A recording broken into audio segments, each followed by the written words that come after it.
BJP വലിയ വിജയമാണ് കഴിഞ്ഞ ദിവസം നേടിയത്. ആ വിജയത്തിന് പിന്നിൽ ചില കാരണങ്ങളുണ്ട്, പ്രത്യേകതകൾ ഉണ്ട്.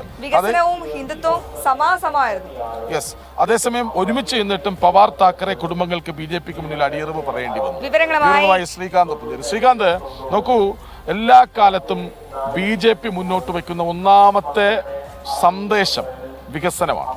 അത് നമ്മൾ ഈ നഗരസഭ തദ്ദേശ തെരഞ്ഞെടുപ്പുകളിൽ പോലും എല്ലായിടത്തും BJP മുന്നോട്ട് വെച്ചത് വികസിത അനന്തപുരി, വികസിത തൃശ്ശൂർ, വികസിത കൊല്ലം, അങ്ങനെ വികസിത കേരളം എന്ന സങ്കല്പത്തിലേക്ക് ഞങ്ങളിതാ എത്തുകയാണ്. വികസിത ഭാരതം അങ്ങനെ സുഗമമായിക്കൊണ്ടിരിക്കുന്നു. അങ്ങനെ ഒരു സന്ദേശമാണ് നൽകുന്നത്. ഇവിടെ ശ്രീകാന്ത് പറയുന്നതനുസരിച്ച് ഹിന്ദുത്വവും വികസനവും സമാസമം ചേർത്ത് ചാലിച്ചെടുത്ത് ഉറപ്പാണ്. അങ്ങനെയാണല്ലോ ഇപ്പോ രാജീവ് ചന്ദ്രശേഖർ കേരളത്തിൽ പറഞ്ഞ എന്താ, വിവാദങ്ങൾക്ക് പിന്നാലെ പോകാൻ ഞങ്ങൾക്ക് മനസ്സില്ല. ഞങ്ങൾ പറയുന്നു വികസിത കേരളം, അതിനുവേണ്ടി ഓരോ ഇടത്തും ഞങ്ങൾ ജയിപ്പിക്കൂ എന്നതാണ്. അതായത് BJPയുടെ ഏറ്റവും പ്രധാനപ്പെട്ട തന്ത്രം എപ്പോഴും വികസന രാഷ്ട്രീയം മുന്നോട്ട് വയ്ക്കുക, വികസിത രാഷ്ട്രീയം പറയുക എന്നതാണ്.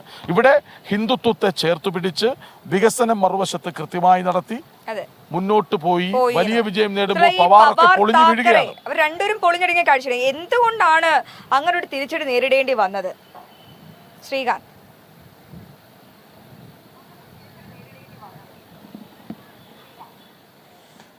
Good morning Krishnaraj, Aswathy. മഹാരാഷ്ട്രയിലെ തെരഞ്ഞെടുപ്പ് ഫലം നമ്മൾ വിലയിരുത്തുകയാണെങ്കിൽ മനസ്സിലാക്കാൻ സാധിക്കുന്നത് അത് ഗുഡ് ഗവേണൻസ് എന്ന ഒരു കാര്യത്തിന് അവിടുത്തെ ജനത നൽകിയ അംഗീകാരം എന്നുള്ളത് തന്നെയാണ്. ഡൽഹിയിൽ നരേന്ദ്രനും അതോടൊപ്പം മഹാരാഷ്ട്രയിൽ ദേവേന്ദ്രനും ഇതായിരുന്നു നരേന്ദ്രമോദി പ്രഖ്യാപിച്ചത്.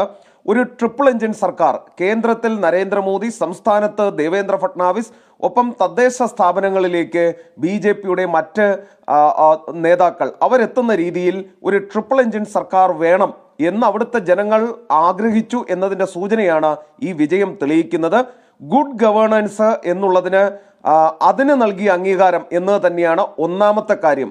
രണ്ട്, വികസനവും ഹിന്ദുത്വവും സമാസമം ചേർത്താണ് ദേശീയതയുടെ നിരവധി പോരാട്ടങ്ങൾക്ക് വേദിയായ ഛത്രപതി ശിവാജി മഹാരാജിന്റെ മണ്ണിൽ, ബാൽ താക്കറയുടെ മണ്ണിൽ BJP ഈ വിജയം കൊയ്തത്. അതും ഈ ഘട്ടത്തിൽ നമ്മൾ ചേർത്ത് പറയേണ്ടതാണ്.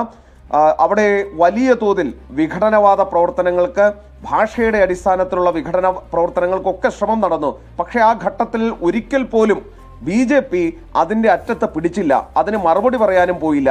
അണ്ണാമലൈ ഉൾപ്പെടെ അവിടെ ചെന്ന് മുംബൈ എന്ന് പറയുന്നത് ഇന്റർനാഷണൽ സിറ്റിയാണെന്നും ഇൻക്ലൂസീവ്നെസ് ആണ് വേണ്ടത് എന്നും പറയുകയാണ് ഉണ്ടായത്. അതിനെതിരെ 1960കളിലെ മുദ്രാവാക്യവുമായാണ് രാജ് താക്കറെ നേരിട്ടത്.